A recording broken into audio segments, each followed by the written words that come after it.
Okay, so this is the statistics 4-1 notes.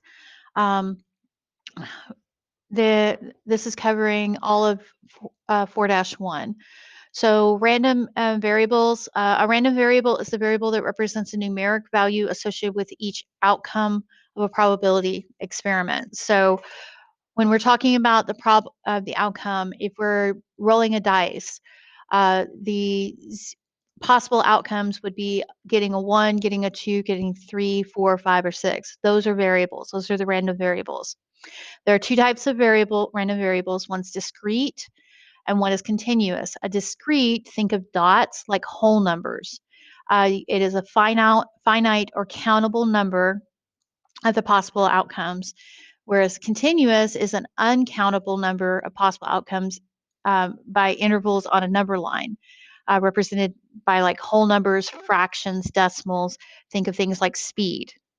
So looking at a couple of examples, discrete versus variables. So the speed of a car is going to be a continuous transition from 0 to 60 as it's moving, the speedometer moves up. So that's a continuous. If we were drawing that on a graph, you would see a line.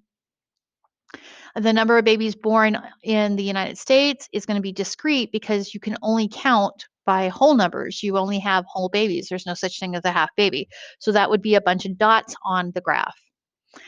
Volume in the water of 120 gallon. This is talking about like as water is being poured in.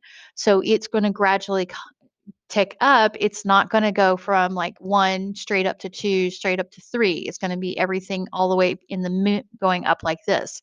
So that is continuous. A discrete probability distribution. So a distribution where each possible value the random variable can assume is listed together with its probabilities. So in other words, what's the probability of getting each one of the different outcomes? So our example here is a company tracks the number of sales of a top selling employee he makes for over each day for 100 days. And we want to know the probability of his getting that number of sales at any one time for future reference. So if he made 0 sales 16 days out of 100, his probability would be 16 out of 100 or 0.16. If he made 1 sale 19 days out of 100, his probability would be 19 over 100. So the P of X is found by taking the frequency divided by the total frequency or the N that you have for that particular scenario. Now, and then you would do that for each one of the different outcomes. Okay, so he could get 0 cells, 1 cells, 2 cells, 3 cells. And then you would look at it and go, okay, well, what is his most highest probability? Well, his highest probability was 0.21, 21% of getting 3 cells in a single day. Okay, how to verify probability distributions. Before you even start doing anything with probability distributions, you have to make sure that they're legit. So most important thing is the sum of the probabilities has to be equal to 1. If they're less than 1 or greater than 1, it's not a probability distribution.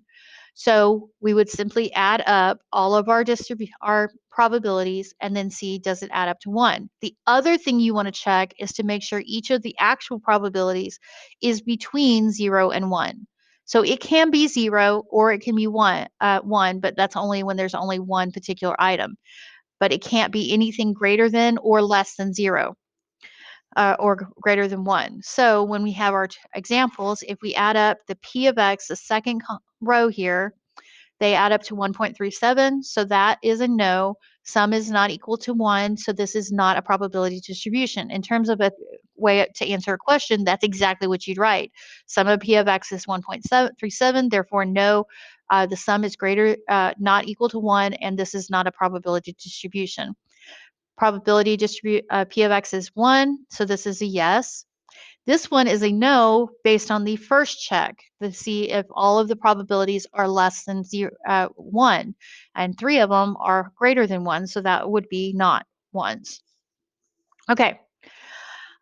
When you're doing probability, once we've established that you have a probability distribution, we can find the mean, the variance, and the standard deviation. We must use tables to do this. You cannot use menu 411 for anything other than using it to do sums. So it's basically the calculator is going to be more of a just doing your multiplication. Although we can use the table in your calculator to do some of the work for us. So to find mean, we do x times its p of x, then add up all the answers. For variance, we're going to do x minus the mean we just found, square it, and then multiply that answer times the p of x for that x, and then add up all the answers. And then the standard deviation is the square root of the variance. So here's an example of a table filled out, and I'm going to show you how to do it on your calculator as well. So if you go to new and go to a list, you can name your first one X, and then just put X. Sorry about the dark, how dark that is. There we go. And then you'll just put in your outcomes.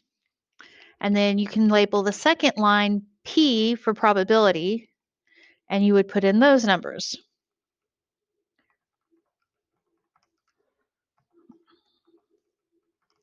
Right? And then the last thing you want to do is this one.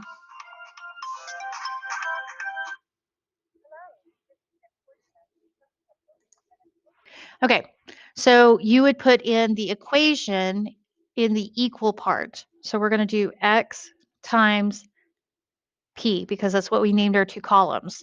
Enter, and you'll want to make sure to do it as a variable reference for both of them. Okay, and it will do the multiplying for you. So you get that. Then if we want to get the sum of that, we would just basically go to the bottom of this one, push menu 411, and follow the same steps you normally would do to find mean. However, this time we're not going to look for the X bar. We're going to look for, oh, I forgot. You need to name it. I forgot to name it. I'm just going to name it M for mean. Okay, now we do that. Okay, menu 411, tab M. And we're going to start it in the next column. So this column here is all of these. And then to get this one, it says sum of that column, basically. So we're looking for the sum of the X, which is 3.06. Why is that not right? I think I typed something in wrong. Okay, so notice I typed in this particular number wrong. That's why it came out to the wrong one. You can just change it and immediately it will change all of the other pieces so that you get the right answer. So 2.92 is the sum. Remember, the X bar on this is not the X, what we're looking for. We're looking for the sum of X, okay? So if this confuses you, just do it by hand. Add them all up by hand. But you can still use the column system to get the other information, okay? All right. When you're doing variance, which is down at the bottom, you would use the same kind of concept. I'm going to keep all of the information I have, but I'm going to come over to a clean one to do the next. So this first three columns is what we've already got. We've got your 2.92. Now we're going to do this column. Actually, what we can do is kind of switch it to just following along and do this whole thing. So this is telling us to do P times parentheses the X minus our mean, which I'm going to go ahead and type in as the actual number, and then square it. And again, it's going to ask you to do the variance. And notice that this column here matches this column here. And then again, I would call this O. Go down and do menu 411.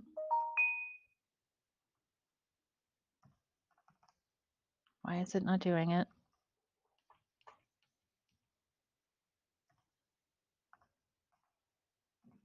There we go.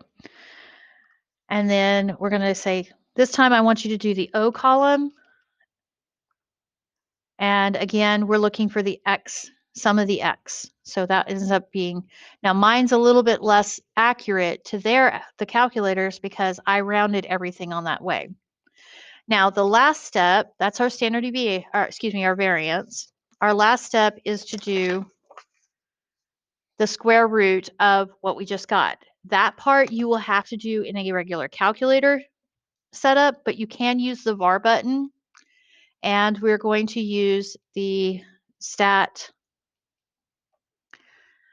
sum of the x, and I'm just making sure I had the right one. So sum of the x, stat x, or so go grab that one, hit enter, and then square it. Excuse me, take the square root of it. And that will tell you your standard deviation. Notice that even though I rounded early, the ending result ends up rounding to the same thing. That doesn't always happen, but in this case it would have. All right, last piece of information is that the expected value is just another name for mean. So when you're doing probability distributions, when you find the mean, you're actually finding what's called the expected value. This is expected to happen after thousands and thousands of trials. It is quite literally, the expected value is literally the theoretical value. Okay, that's what it would be with the theory. That's where theoretical values come from, is the expected values. So when you're talking, reading a question, if it asks you for the expected value, all you have to do is find the mean. Now, one last thing, on your chart that I gave you, or that you should have printed off, the equation that they're showing for this is right here. E of x is the mean sub x equals the sum of x times p. That means the same formula as the one I have, except they didn't put the p of x. And then the variance is the same formula that I have, they just didn't put p of x, but it's the same formula. So here's another example of a problem. You have of 2,000 tickets, cost is $5 a ticket. So you're trying to figure out whether or not, this is a real world thing, it would be cost efficient to buy a ticket. So the prize, each prize has a 1 in 2,000 winner, 1 in 2,000 chance of winning, because one ticket out of the whole thing is going to be a $2,000 winner. So a $2,000 prize, they have a 1 in 2,000 chances of winning. $1,000 prize, they have 1 in 2,000 winning. 500, 250, 100. Not winning is everything else. So 1,995 chances of not winning out of 2,000. And then they want to know what the X is. The X is the gain. So that's the prize minus the cost of a ticket. That's where this column came from. And then the 0 minus 5 is the cost of a ticket, the loss you would have if you bought a ticket and then lost.